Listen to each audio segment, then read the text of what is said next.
3월 18일 부산시 코로나19 현황 보고를 하겠습니다.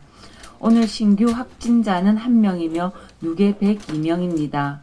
현재 타 지역에서 전원된 환자 2분을 포함하여 48분 환자 중 부산의료원에 32분, 부산대병원에 14분, 고신대병원에 1분, 동아대병원에 1분 입원 치료받고 계십니다.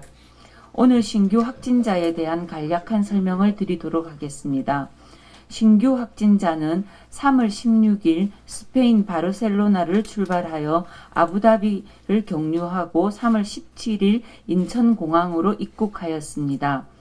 김포공항에서 국내선을 이용하여 김해공항으로 도착하였습니다. 김해공항 검역소에서 의심 환자로 분류되어 자가격리 중에 확진 검사를 하였고 확진받았습니다. 이 확진자에 대한 상세한 동선과 특이사항은 역학조사 후에 알려드리도록 하겠습니다. 71번 환자의 GPS 추적 결과에 관련하여 말씀드리겠습니다. 71번 환자분은 2월 중에 수차례 부산 진구 부전동에 위치한 무지개 콜라텍을 이용하셨습니다. 이 환자분의 잠복기 등을 고려할 때 콜라텍에서의 감염을 배제할 수 없는 상황입니다. 같은 시간대에 콜라텍을 이용하신 분을 특정하기가 어려워 영업장 명칭을 공개합니다. 혹시 2월 중에 이 콜라텍을 이용하시고 호흡기 증상이나 발열 등 의심 증상이 있으신 분은 보건소 선별진료소나 시민공원 주차장에 위치한 드라이브스루 검사소를 이용하여 검사 받기를 권해드립니다. 어제 의심 환자 검사는 643건이며 검사 결과 1건 양성, 642건은 음성입니다. 접촉자로 자가격리 중이신 분은 현재 141명입니다. 이상으로 환자 발생과 관련된 발표를 마치겠습니다. 감사합니다. 네, 국제신문의 김주영입니다. 네. 먼저 102번 환자에 대해서 좀 여쭤보겠습니다. 네. 이 102번 환자 같은 경우에는 인천공항에서 김포공항에서 김해공항까지 이동을 하셨는데 이분의 증상이 발현된 시점이 정확히 언제인지 혹시 알 수 있겠습니까? 일단 역학조사를 하고 있는 상황이라 저희가 정확하게 지금 파악된 건 아니지만 일단 본인 인천공항에 들어올 때 약간의 미열과 약간의 증상은 있었다고 일단 저희들이 알고 있습니다. 인천공항에 들어올 때 약간의 미열과 증상이 있었는데도 불구하고 예. 이분이 김포공항으로 가시고 다시 김해공항으로 내려오시게 된 사유가 있겠습니까? 일단 인천공항에는 지금 입국과 관련하여서 의심 증상으로 분류되는 환자가 굉장히 많다고 합니다. 그래서 이분은 정확하게 37.5도의 발열이나 호흡기 증상으로 기침이나 이런 증상이 딱 부합되지는 않았는데 여러 정황상 의심스러운 정황이 있어서 환자분에게 보건 교육을 하고 대중교통을 이용하지 말아달라고 해서 이분이 인천공항에서 김포공항까지는 택시를 이용하셨고요. 김포공항에서 부산에 있는 김해공항 국내선을 이용할 때도 항공사 측이 이야기를 해서 별도의 맨 뒷자리에 별도로 이격된 거리를 두고 이렇게 앉아서 오셨다고 합니다. 그리고 김해공항에 들어와서 김해공항에 있는 격리실에 격리되어 있는 상태에서 조사를 했기 때문에 생각보다 접촉자가 그렇게 많이 발생하지는 않은 상황이라고 합니다. 김해공항 입국을 해서 자기 집에 가서 자가격리가 된 상태였습니까? 아닙니다. 공항 격리소에서 바로 격리되었습니다. 그럼 바로 부산 예. 의료원으로 간 겁니까?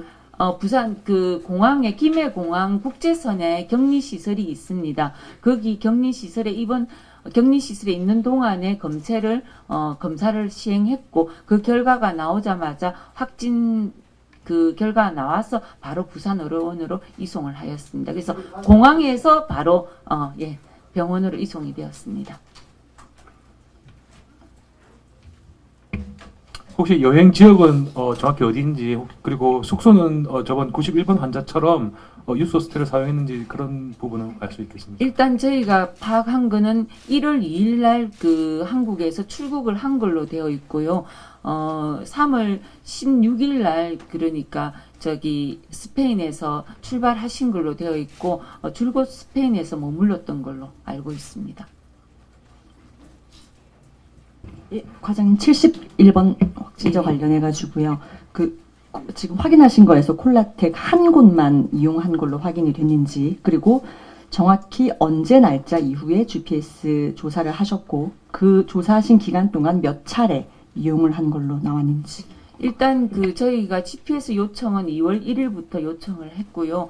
2월 20일까지 이분이 수차례 여러 번에 걸치다 이렇게 이야기하시면 되겠습니다. 콜라텍을 이용했었고 그 콜라텍은 부산시 부전동에 위치한 무지개 콜라텍입니다. 그래서 뭐 1회 이용한 게 아니라 그 기간 중에 수차례 이용을 하셨고요. 역학적으로 관련이 충분히 있는 일정이기 때문에 거기서 감염되셨는지 어떻는지는 저희가 배제할 수 없는 상황입니다.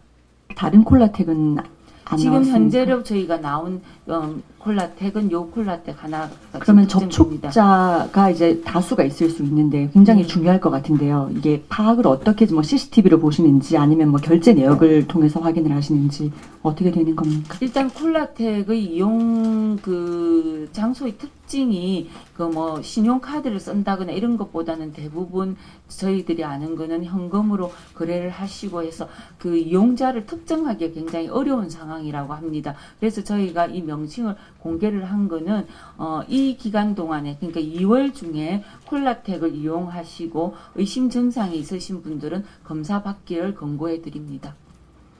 지금 과장님 저기 콜라텍이라고 하면은 좁은 장소에 많은 분들이 들어올 수 있는 공간을 말씀하신. 정확한 숫자는 확인할 수 없지만 뭐 CCTV 같은 걸 확인하셔가지고 당시에 많은 분들이 계셨다 없었다 정도는 확인이 된 상태입니까? 일단 그렇지는 않습니다. 이 지금 콜라텍이 현재 휴업 중인 걸로 2월 24일부터 휴업 중인 걸로 되어 있기 때문에 이 부분은 지금 현장에 또 부산 진구에 있는 직원들이 나가서 지금 현장 확인을 하고 있기 때문에 필요한 부분들에 대해서는 추후 알려드리겠는데 현재는 사실은 그 콜라텍의 영업 방식이나 이런 걸로 봤을 때는 이 특정 이용자를 특정하기가 굉장히 곤란할 거다라는 이야기를 하기 때문에 저희가 이 업소명을 공개를 하고 본인이 의심되는 증상이 있다면 적극적으로 검사하시는 게 도움이 될 것 같습니다. 현재까지 확진자 중에서 이 콜라텍을 이용하신 분은 71번밖에 없으신 예, 상태입니다. 현재는 그렇습니다.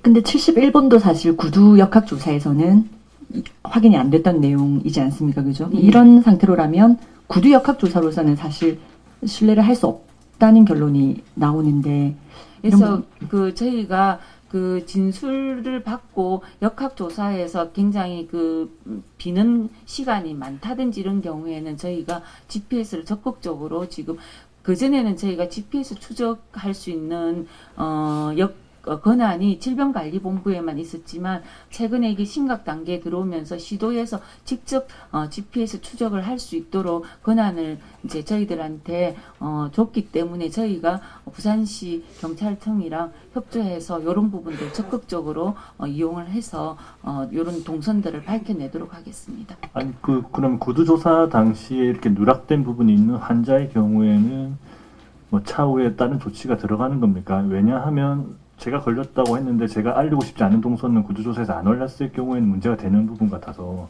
이런 분들 경우에 뭐 추가로 뭐 좀 다른 처벌이라든가 또는 이런 가능성은 있는지.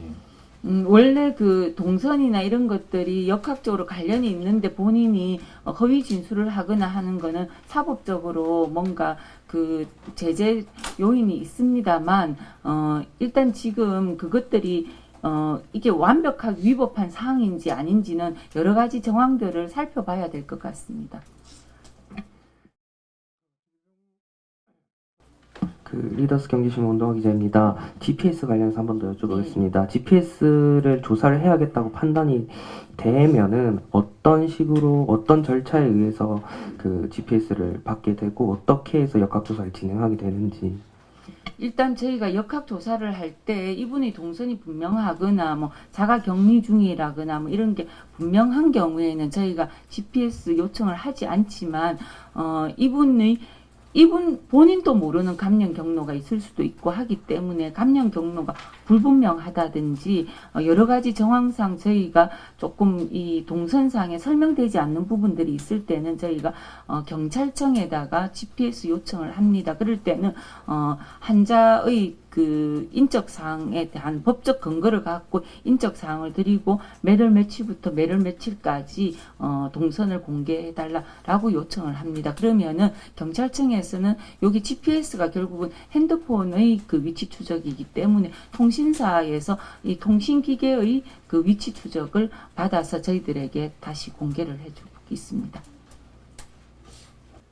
아니 그럼 71번 환자는 콜라텍 다녀오신 거는 본인은 시인을 하셨습니까? 71번 환자는 지금 현재 의사소통이 안 됩니다. 안 됩니까? 예, 위중하신 상태입니다. 그 콜라텍 같은 경우 부산에서는 지금 코로나 관련해서 다중이용시설 관리 대상에서 지금 빠져 있거든요. 없다고 확인을 했는데 여기가 24일부터 아까 휴업을 하셨다고 했는데 저희가 이제 확인을 하니 이번 주 3월 16일부터 다시 콜라텍들이 영업을 하기로 했다가 지금 터지는 바람에 중단한 걸로 알고 있습니다. 지금 부산에 어떻게 현황을 지금 파악하고 계시고 앞으로 지금부터라도 관리 계획이 있으신지 궁금합니다.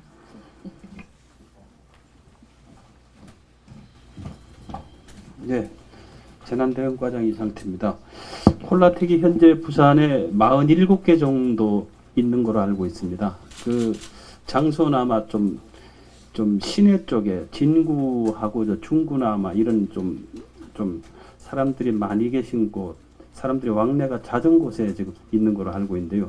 다중 이용 집합 시설 관리에 포함을 갖다가 시켜서 저희들이 오늘부터 구군하고 같이 합동으로 그 전수조사도 하고 그리고 나가서 그 소방이라든지 방역이라든지 일단은 상황을 갖다가 점검을 갖다 하고 그리고 방역이라든지 이런 걸 갖다 총괄적으로 지원을 갖다 할 예정입니다. 무지개 콜라텍 같은 경우는 오늘 지금 방역을 한다고 제가 들은 것 같은데 예. 어떻게 되시나요? 오늘 지금 한 20여 개 정도는 지금 구근하고 나가서 지금 하고 있는 걸로 알고 있고요. 47개를 갖다가 적어도 내일까지 일단 1차 방역을 끝내려고 합니다. 영업은 어떻게 되는 겁니까? 영업은 일단 저희들이 행정적으로 한번 검토를 갖다 해봐야 됩니다. 무작정 영업을 하지 마라 할 수는 없는 거고 일단 검토를 해보고 말씀을 드리겠습니다. 그 최근에 젊은이들 클럽도 지금 일부에서는 마스크를 벗고 이용한다라는 제보도 있고 그런데 클럽이나 이런 다른 그 다중 이용 시설에 대해서 계획은 가지고 계십니까? 실질적으로 클럽도 저희들이 이제 생각을 갖다 했는데 이제 하나 둘씩 따지면은 아마 부산시에 전국적으로 따지면 그리고 부산으로만도 아마 그런 콜라텍 클럽 또 그거 말고도 실제 사람이 모일 수 있는 곳이 굉장히 많을 겁니다. 그러면은 그런 것을 갖다가 앞으로 한번 전수조사식으로 한번 생각을 갖다 해보고 그리고 콜라텍 같은 이런 좀 고위험군으로 저희들이 생각할 수 있는 곳은 앞으로 점검 내지 방역 같은 걸 갖다 하는 데 있어 갖고 철저를 갖다 기하는 것으로 하겠습니다. 선생님, 거의 대부분의 신천지 신도들이 지금 이제 자가격리가 해제가 되고 있는 상황인데 그 이후에 혹시 신천지 신도들에 대한 관리가 이루어지는지 어떻게 하실 예정이신가요? 실제 저는 이제 기자분들에게 말씀을 갖다가 드리고 싶은 게 있는데 원래 14일이 지났습니다. 그래 되면은 능동감시 체계는 이제 다 해제됐다고 되는데 그런 걸 갖다가 보도를 갖다 하시면은 마치 자기들이 이제는 자유의 몸이 된 듯이 이렇게 생각할 수도 있고 또 아니면 집회나 또 예배를 갖다가 이제 능동감시해서 풀렸기 때문에 이래 보면 자기들끼리 봐도 된다는 그런 식으로 이래 생각을 갖다 할 수 있는데 시설 폐쇄는 지속적으로 할 겁니다. 그리고 능동감시가 풀렸다고 해서 뭐 그분들을 갖다가 계속 이래 자유 몸으로 두는 건 아니고 계속 하루에 한두 번씩 이상은 계속 전화를 갖다 걸고 그런 식으로 할 겁니다. 현장에서 혹시 어떤 문제가 있거나 이런 거는 전혀 없습니까? 예, 아직까지는 그런 건 없습니다. 문제가 있거나 뭐 그러지는 않습니다. 네. 지금은 이제 사실 뭐 팬데믹으로 가는 체제가 돼가지고 지금 시점에서는 사실은 해외 유입이 더 지금 우려가 되는 상황 아니겠습니까? 그래서 공항 검증 우려가 되는데 아시다시피 부산 근처에 김해 쪽하고 양산 쪽에 외국인 근로자들 되게 많지 않습니까? 이분들이 결국 해외에서 들어오거나 이렇게 하려면은 뭐 인천공항을 이용을 하든 김해공항으로 바로 들어오든 비행기 갈아타고 오든 어차피 김해공항으로 들어올 텐데 그 102번 환자 같은 경우에는 어차피 우리나라 사람이니까 이렇게 된다지만은 지금 외국인들은 사실 지금 부산에 한 명도 없잖아요. 7번 빼고 나면은 그런 경우고 어떤 식으로 지금 외국인들에 대한 검역이 되고 있는지 궁금합니다. 대책입니다. 일단 지금 현재는 외국에서 들어오는 모든 그 입국자에 대해서는 내국인 외국인 상관없이 모두 특별 검역을 하게 될 겁니다. 그래서 특별 검역은 앞에 말씀드렸듯이 3단계 요양 검역입니다. 처음에 그 검역 질문서에 쓰고 일일이 거기에 뭐 예 아니오에 표시한 경우에 문진을 앞에 다 하게 되고요. 발열 체크를 발열기로 하고 또 개인별로 체온 측정을 다 하는 3단계의 그 검역을 하게 되고요. 조금이라도 의심되면은 별도의 공간에서 의사가 진찰을 하고 필요하면은 검체 채취를 해서 하게끔 하는 이런 모든 입국자에 대해서 그렇게 할 거라고 지금 일단 특별 검역을 합니다. 그리고 이분들에 대해서 지금 질병관리본부에서 이야기하는 거는 자가관리 앱을 자가감시 앱을 다 깔게 하는 지난번에 그 중국에서 들어온 유학생들 앱 깔듯이 모두 다 이 앱을 깔게 할 거라고 합니다. 그래서 깔아야만 이제 통관이 되도록 하고 앱을 깔아서 본인이 매일 하루 2번씩 정상의 유무를 이렇게 체크를 하고 만약 거기에서 의심이 되거나 아니면 체크가 안 되면은 다시 지자체에서 그 사람을 관리하는 형태로 가고 요거는 외국인 내국인 상관없이 모두 다 이루어지는 형태가 될 거고 지금은 사실은 오늘 아침에도 질병관리본부장의 말씀에 의하면 인천공항으로 들어오는 입국자의 80%가 다 한국인이다. 80% 정도는 한국인, 외국인은 생각보다 지금 그렇게 많지 않다고 하고 지금 들어오면서 발열되었거나 해서 의심되어서 확진된 사람은 모두 한국인이다 라는 이야기를 합니다. 특히 지금 유럽에 나가 있거나 이런 분들이 지금 유럽에서의 지금 코로나19가 확산되면서 들어오는 그 학생들이나 우리 체류되는 한국인들이 굉장히 많이 들어오고 있습니다. 그래서 의심되는 정황들이 있기 때문에 요거와 관련된 관리 매뉴얼들을 다시 아마 만들어서 저희들한테 내릴 걸로 이렇게 생각을 하고 있습니다. 아마 훨씬 더 좀 강화된 매뉴얼들이 내려올 것 같습니다. 인천공항은 지금 특별 검역 조치를 하고 있는데 부산도 똑같습니다. 하고 있습니까? 예. 해외 입국자 관련해서 그러면 지금 해외에서 입국해서 부산에 계시는 분들 규모를 명단을 받아서 관리를 시작하시게 되시는 게 내일부터이신 건지 그리고 지금까지 그러면 무증상 상태로 입국을 통과해서 계시는 분들도 계실 텐데 그분들에 대한 규모나 관리나 이런 것들은 지금 부산시에서 전혀 안 되고 있는 게 맞는 건지 경남도 같은 경우에는 그 특별 입국 절차 확대하면서 명단 준다고 하기 전부터 지역에 계신 분들 명단을 받아서 능동 감시를 하고 있었고 그 중에 양성을 어제 발견했다고 들었는데요. 부산은 그런 노력을 하신 게 있는지 여쭤봅니다. 일단 지금 해외 입국자 중에 특별 검역인 경우에 만약에 그 능동 감시 대상이고 앱을 깔아서 답이 안 오는 경우에는 저희들한테 연락이 와서 다시 확인하는 절차를 하고 있습니다. 근데 그것 말고 전체 입국자 명단을 저희 지방자치단체 아직 저희들에게 그 명단을 내려주지는 않았습니다. 그래서 이 부분은 제가 오늘 질병관리본부하고 확인하니까 그 명단은 곧 내려올 거다라고 이야기를 하는데 요거는 내려오면은 확인을 해드리고요. 그렇기 때문에 전체의 그 입국자의 규모나 이런 것들은 정확하게 지금 파악된 바는 없고요. 경남의 경우에도 저희들이 알아보니까 이것들이 이런 경로로 파악된 게 아니라 그 지방자치단체에서 입국하신 분들에게 최근에 입국하신 분들에게 자발적으로 신고를 해서 받은 거라 전수가 파악된 것은 아닌 걸로 알고 있습니다. 를 하시거나 해서 능동 감시를 하고 계신 분들이 계십니까? 일단 요거는 저희가 김해 공항에서 입국할 때 본인이 의심 증상이 있거나 하면은 보건소로 신고하라라고 하는 수동 감시 체계만 지금 들어가고 있습니다. 더 이상 질문이 없으시면은 브리핑을 마치도록 하겠습니다. 그리고 한 가지 안내 말씀드리겠습니다. 첫째, 내일부터 저희들 대면 브리핑에서 영상 브리핑으로 좀 전환하겠습니다. 그동안 고생 많으셨습니다.